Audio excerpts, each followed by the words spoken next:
भैया हराओ बोलो। मतंगेश्वर भगवान की, बागेश्वर धाम की जय, जटाशंकर धाम की। अपुन औरण खां मोरी तरफ से दो ही हाथ जोड़ के राम राम जो। कार्यक्रम में उपस्थित मध्य प्रदेश के गवर्नर श्री मंगू भाई पटेल,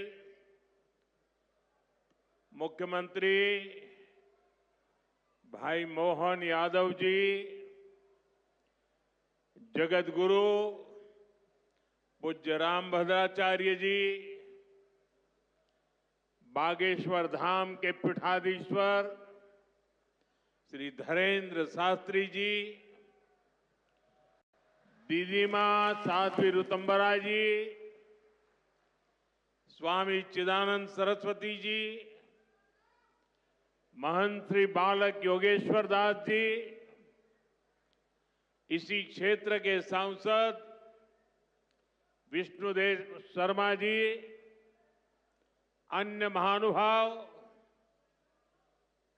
और प्यारे भाई और बहनों, बहुत ही कम दिनों में मुझे दूसरी बार वीरों की इस धरती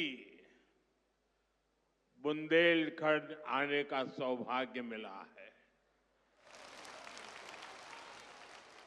और इस बार तो बालाजी का बुलावा आया है।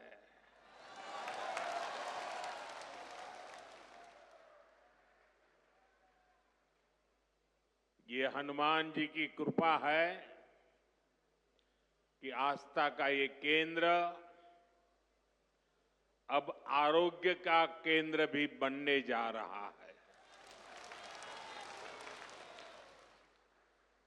अभी मैंने यहां Shri Bageshwar Dham medical science and research institute का भूमि पूजन किया है। ये संस्थान 10 एकड़ में बनेगा।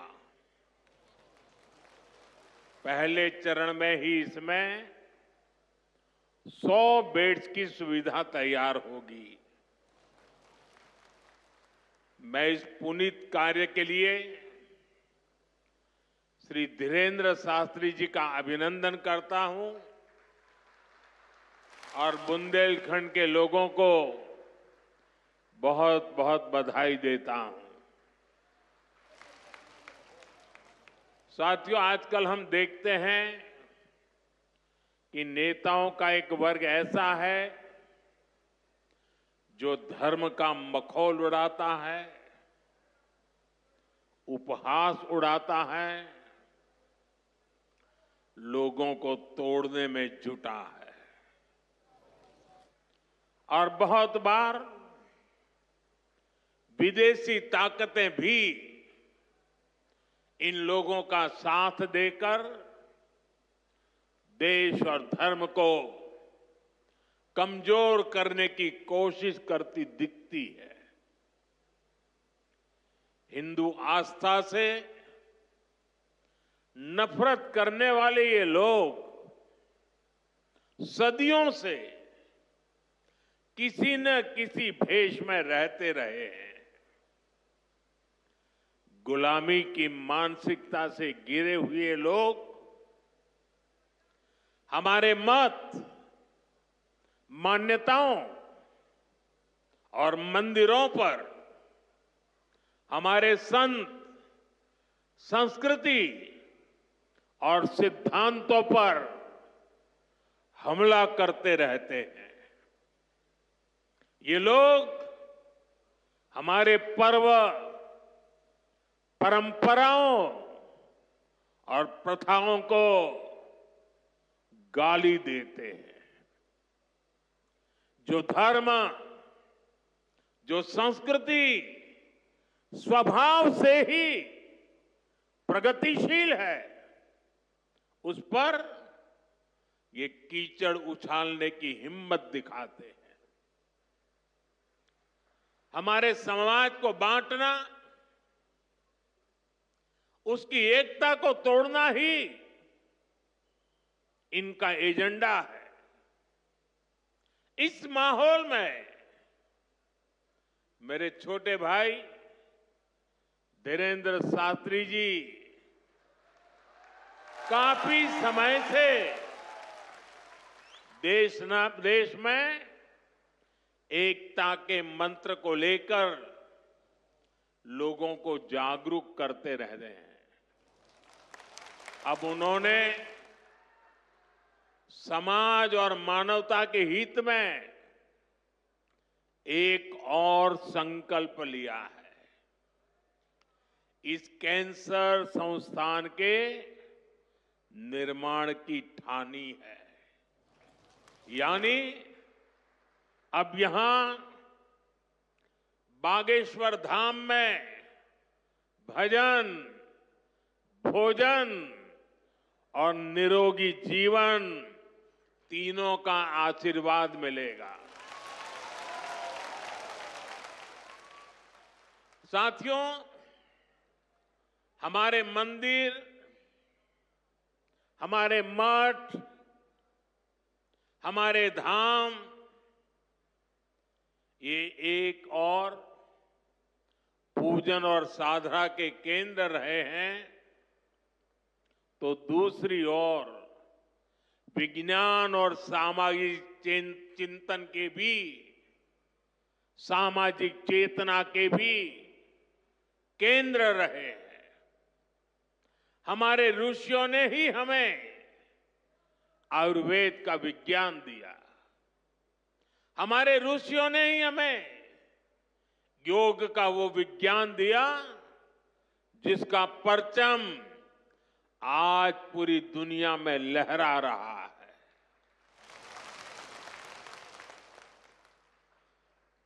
हमारी तो मान्यता ही है, परहित सरिस धर्म नहीं भाई, अर्थात दूसरों की सेवा, दूसरों की पीड़ा का निवारण ही धर्म है। इसलिए नर में नारायण, जीव में शिव, इस भाव से जीव मात्र की सेवा, यही हमारी परंपरा रही है। आजकल हम देख रहे हैं महाकुंभ की हर तरफ चर्चा हो रही है। महाकुंभ अब पूर्णता की ओर है। अब तक करोड़ों लोग वहां पहुंच चुके हैं। करोड़ों लोगों ने आस्था की डुबकी लगाई है, संतों के दर्शन किए हैं।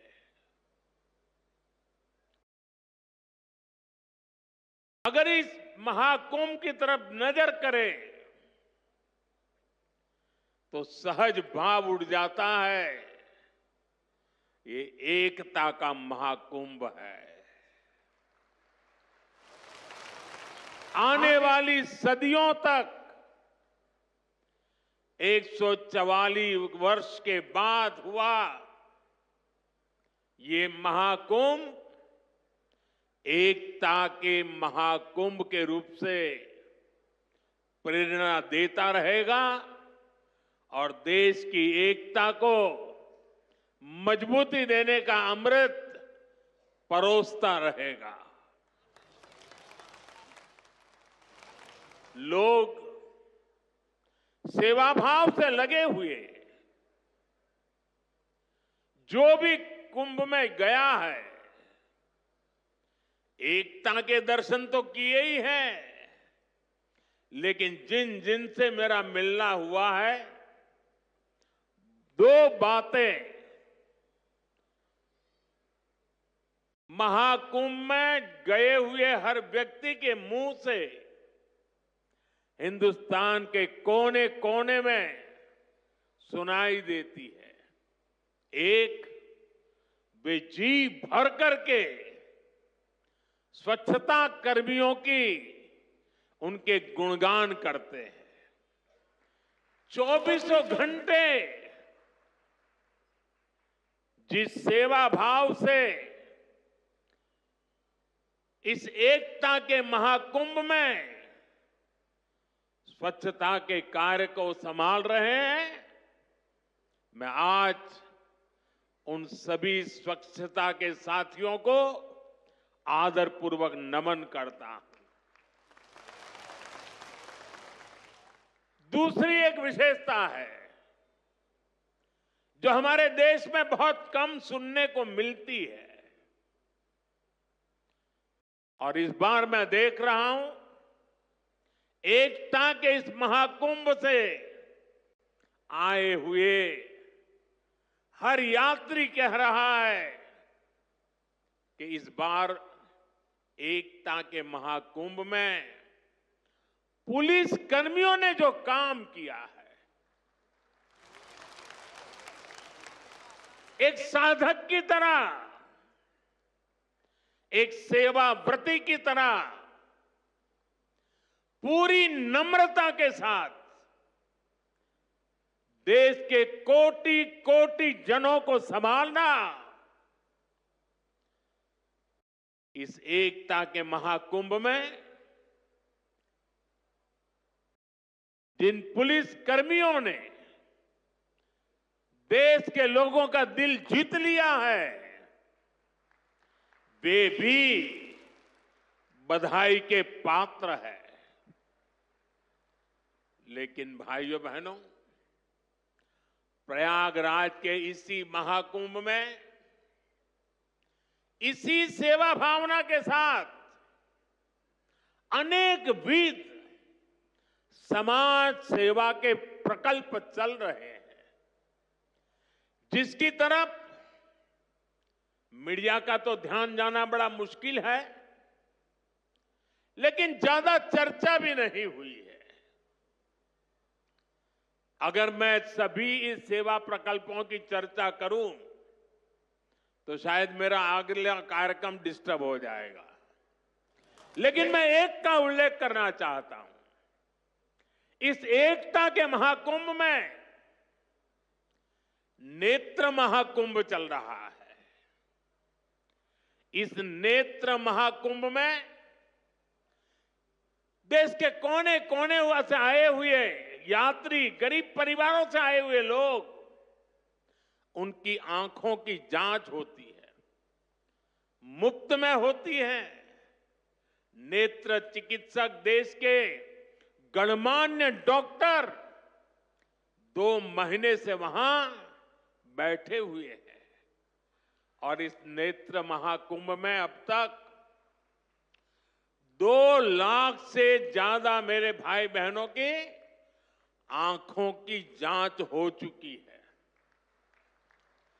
करीब 1.5 लाख लोगों को निःशुल्क दवाई और चश्मे दिए गए हैं, और कुछ लोग ऐसे पाए गए जिनके मोती बिंदु के ऑपरेशन की जरूरत थी।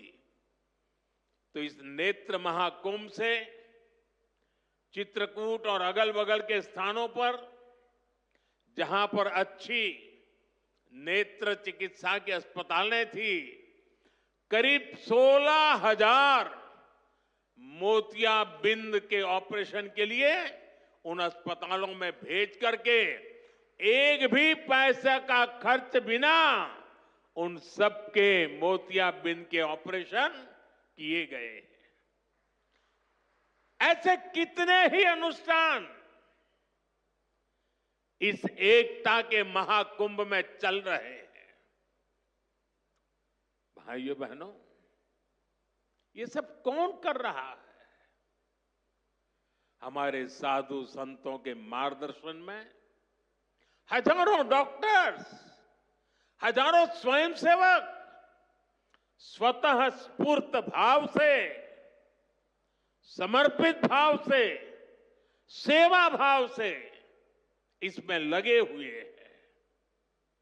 जो लोग एकता के इस महाकुंभ में जा रहे हैं, वो इन प्रयासों की सराहना कर रहे हैं।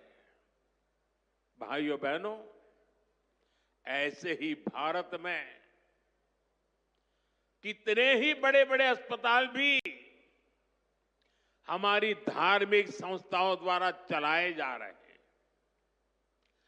धार्मिक ट्रस्ट के द्वारा हेल्थ और साइंस से जुड़े कितने ही रिसर्च इंस्टीट्यूट्स चलाए जा रहे हैं।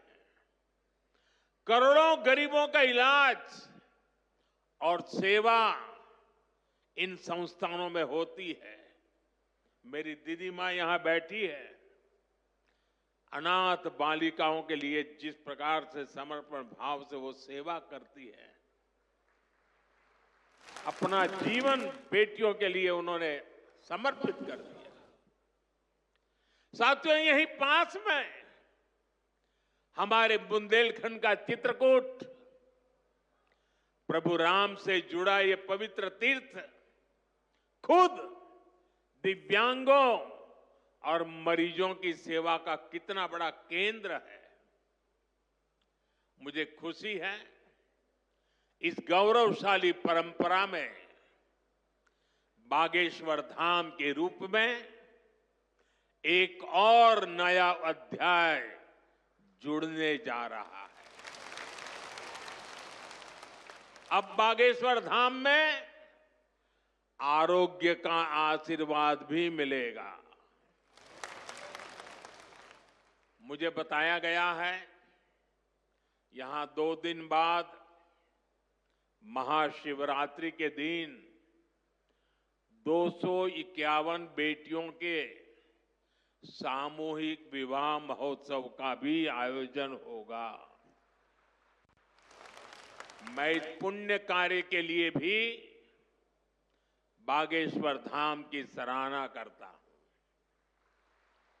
मैं सभी नवविवाहिता दंपतियों को, मेरी बेटियों को सुंदर और सुखी जीवन के लिए अग्रिम बधाई देता हूं, हृदय से आशीर्वाद देता हूं। साथियों, हमारे शास्त्रों में कहा गया है, शरीर माध्यम खलु धर्म साधनम, अर्थात हमारा शरीर, हमारा स्वास्थ्य ही हमारे धर्म, हमारे सुख और हमारी सफलता का सबसे बड़ा साधन है। इसलिए जब देश ने मुझे सेवा का अवसर दिया तो मैंने सबका साथ सबका विकास के मंत्र को सरकार का संकल्प बनाया। और सबका साथ सबका विकास के इस संकल्प का भी एक बड़ा आधार है, सबका इलाज, सबको आरोग्य। इस विजन को पूरा करने के लिए हम अलग अलग स्तर पर फोकस कर रहे हैं। हमारा फोकस है बीमारी से बचाव पर। आप मुझे बताइए, यहां स्वच्छ भारत अभियान के तहत टॉयलेट, शौचालय हर गांव में बने हैं कि नहीं बने हैं? इससे आपकी मदद हुई कि नहीं हुई? आपको पता है, शौचालय बनने से एक और फायदा हुआ है। शौचालय बने हैं तो गंदगी से होने वाली बीमारियां भी कम हुई है। एक स्टडी कहती है, जिन घरों में शौचालय बने हैं वहां हजारों रुपये बीमारी पर खर्च होने से बचे हैं। साथियों, 2014 में हमारी सरकार आने से पहले हालात ये थी कि देश में गरीब जितना बीमारी से नहीं डरता था, उससे ज्यादा डर उसे इलाज के खर्च से लगता था। अगर परिवार में कोई एक व्यक्ति भी गंभीर बीमारी का शिकार हो जाए तो पूरा परिवार संकट में आ जाता था। मैं भी आप सबकी तरह गरीब परिवार से निकला हूं। मैंने भी इन तकलीफों को देखा है और इसलिए मैंने संकल्प किया है, मैं इलाज का खर्च कम करूंगा और आपकी जेब में ज्यादा से ज्यादा पैसे बचाऊंगा। मैं आपको बार बार हमारी सरकार की कुछ योजना, कल्याणकारी योजनाओं की जानकारी देता रहता हूं ताकि एक भी जरूरतमंद योजनाओं से छूटे नहीं। इसलिए मैं कई जरूरी बातें आज फिर यहां दोहरा रहा हूं और मैं आशा करता हूं आप इसे याद भी रखेंगे और अपने परिचितों को जरा बताएंगे भी। बताएंगे ना? पक्का बताएंगे? ये भी सेवा का ही काम है। इलाज के खर्च का बोझ कम होना चाहिए कि नहीं होना चाहिए? इसलिए मैंने हर गरीब के मुफ्त इलाज की व्यवस्था कर दी है। 5 लाख तक का इलाज बिना किसी खर्च के। किसी बेटे को अपने मां बाप के इलाज के लिए 5 लाख रुपए तक खर्च नहीं करना पड़ेगा। ये दिल्ली में आपका जो बेटा बैठा है ना, वो काम वो करेगा। लेकिन इसके लिए आपको आयुष्मान कार्ड बनवाना है। मुझे आशा है कि यहां बहुत सारे लोग होंगे जिनका आयुष्मान कार्ड जरूर बना होगा। जिनका नहीं बना है वो भी जल्दी से बनवा ले। और मैं मुख्यमंत्री जी को भी कहूंगा कि इस काम को, इस क्षेत्र में अगर कोई छूट गए हो तो तेजी से इसको आगे बढ़ाया जाए। साथियों, एक और बात आज आपको याद रखनी है। अब गरीब, अमीर, मध्यम वर्ग, कोई भी परिवार हो, परिवार में 70 साल से अधिक उम्र के सभी बुजुर्गों के लिए भी मुफ्त इलाज के लिए आयुष्मान कार्ड बन रहे हैं। ये कार्ड भी ऑनलाइन ही बन जाएंगे। इसके लिए कहीं किसी को कोई पैसा देना नहीं है और अगर कोई पैसे मांगता है तो सीधे मुझे चिट्ठी लिखना, बाकी काम मैं कर लूंगा।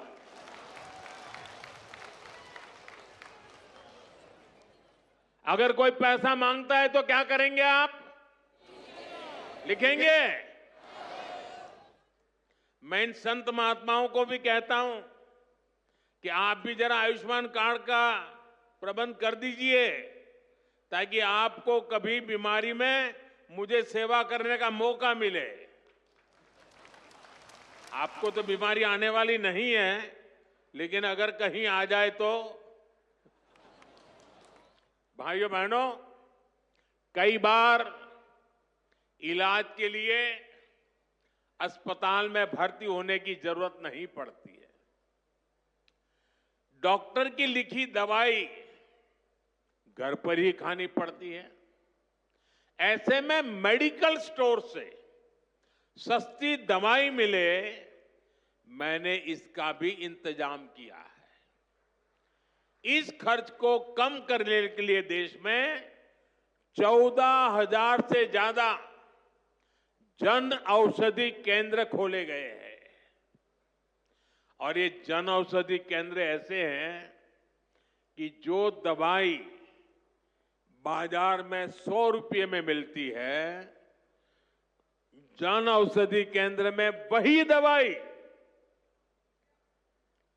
सिर्फ 15, 20, 25 रुपये में मिल जाती है। अब आपका पैसा बचेगा कि नहीं बचेगा?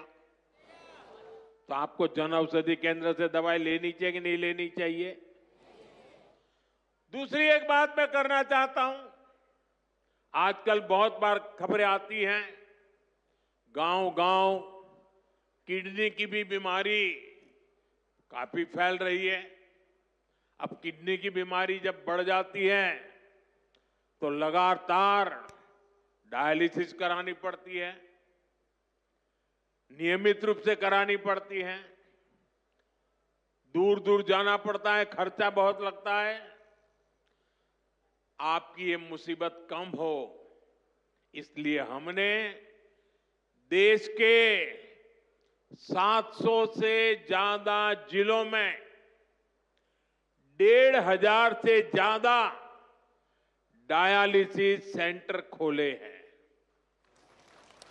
यहां मुफ्त डायलिसिस की सुविधा भी उपलब्ध है। सरकार की इन सब योजनाओं की जानकारी आपको भी होनी चाहिए और आपको अपने परिचितों में भी सबको बताना चाहिए। तो मेरा इतना काम करोगे? जरा सब हाथ ऊपर करके बताइए, करोगे? आपको पुण्य मिलेगा। ये सेवा का काम है। साथियों, बागेश्वर धाम में कैंसर मरीजों के लिए इतना बड़ा अस्पताल खुलने जा रहा है, क्योंकि कैंसर अब हर जगह बड़ी परेशानी बन रहा है।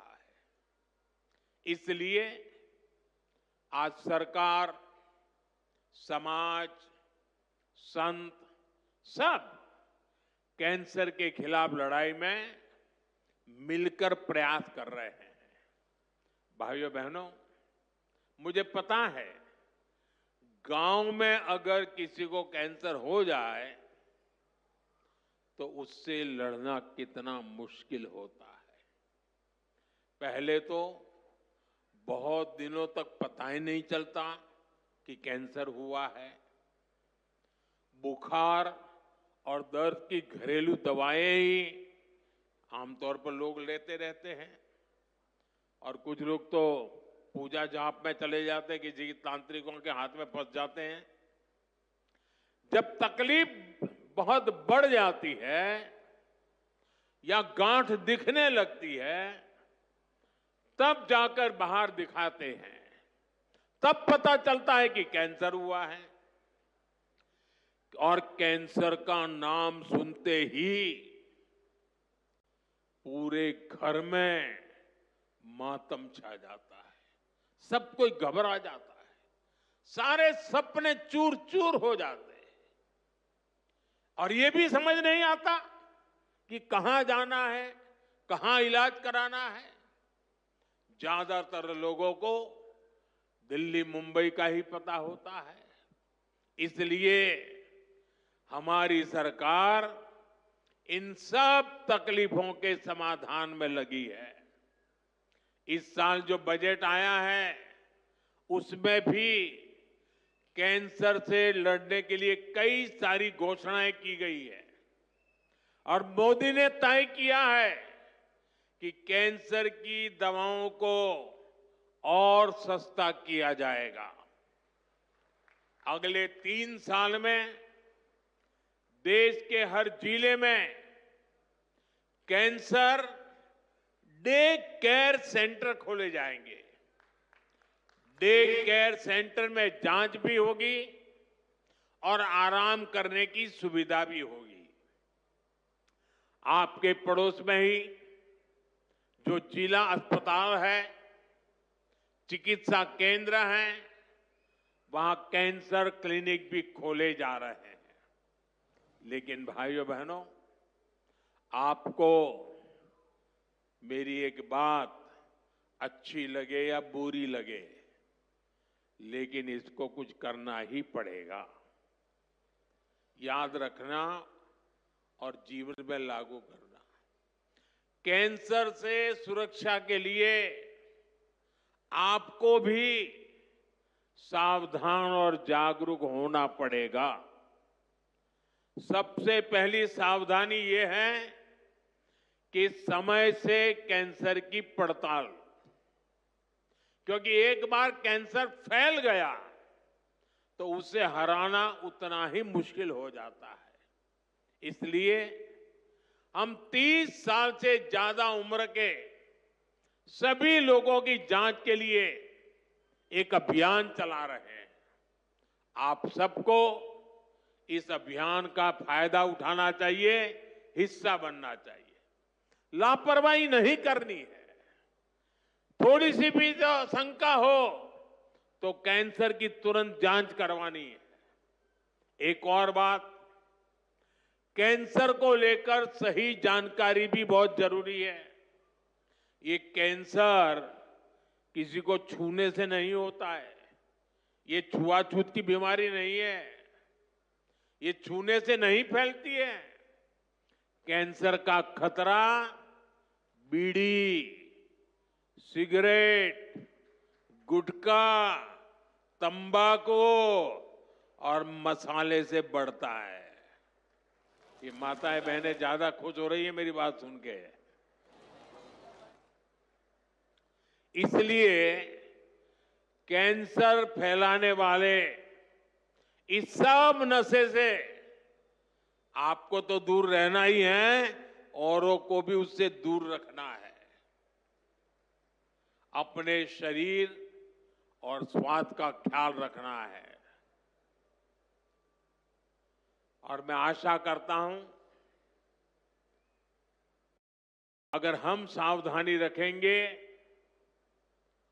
तो बालेश्वर धाम के कैंसर अस्पताल पर बोझ नहीं बनेंगे। यहां आने की जरूरत नहीं पड़ेगी। तो सावधानियां रखोगे ना?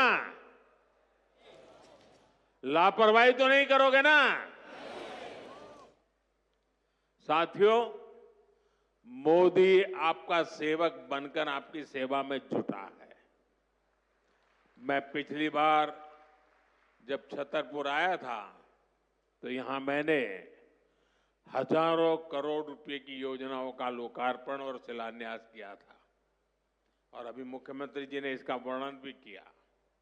आपको ध्यान होगा, इनमें 45,000 करोड़ रुपए की केन बेतवा लिंक परियोजना भी थी। ये परियोजना कितने दशकों से लटकी हुई थी। कितनी सरकारें आई चली गई।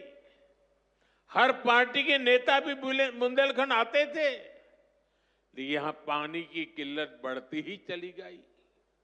आप मुझे बताइए, पिछली किसी सरकार ने अपना वादा पूरा किया क्या? ये काम भी तब शुरू हुआ जब आपने मोदी को आशीर्वाद दिया। पीने का पानी और उसका संकट दूर करने के लिए भी तेजी से काम हो रहा है।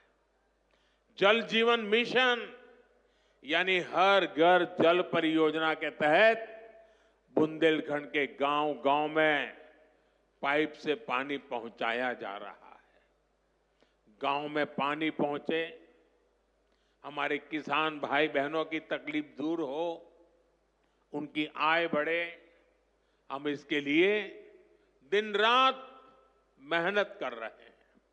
भाइयों बहनों, बुंदेलखंड समृद्ध बने, इसके लिए जरूरी है कि हमारी माताएं बहनें भी उतनी ही सशक्त बने। इसके लिए हमने लखपति दीदी और ड्रोन दीदी जैसी योजनाएं शुरू की है।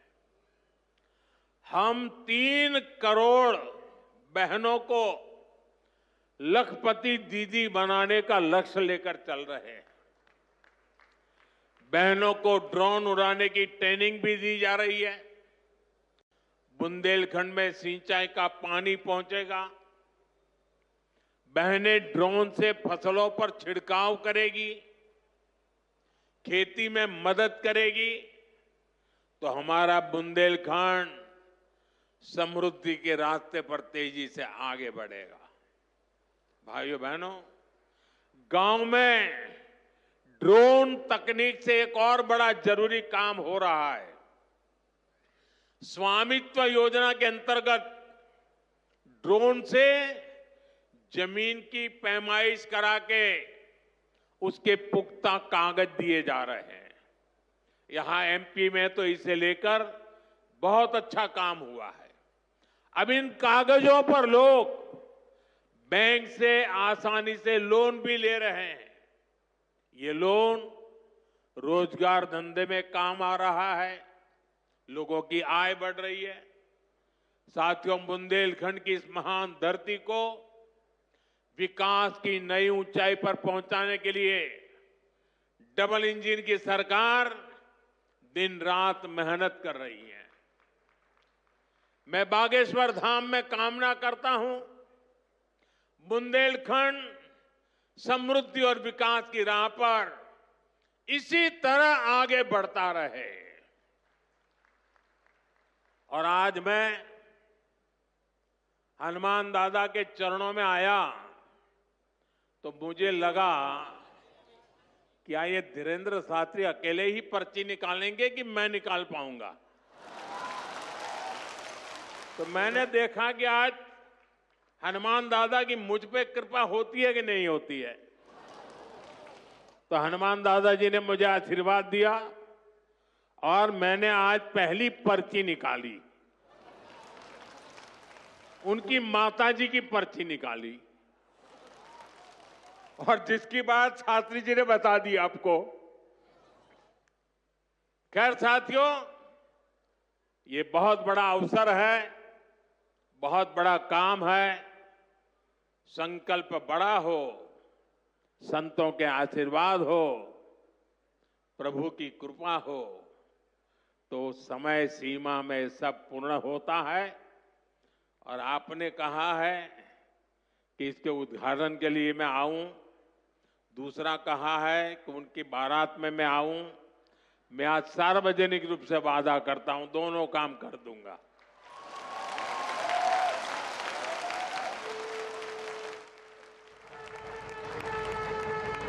आप सभी को एक बार फिर मेरी बहुत बहुत शुभकामनाएं, बहुत बहुत धन्यवाद। हर हर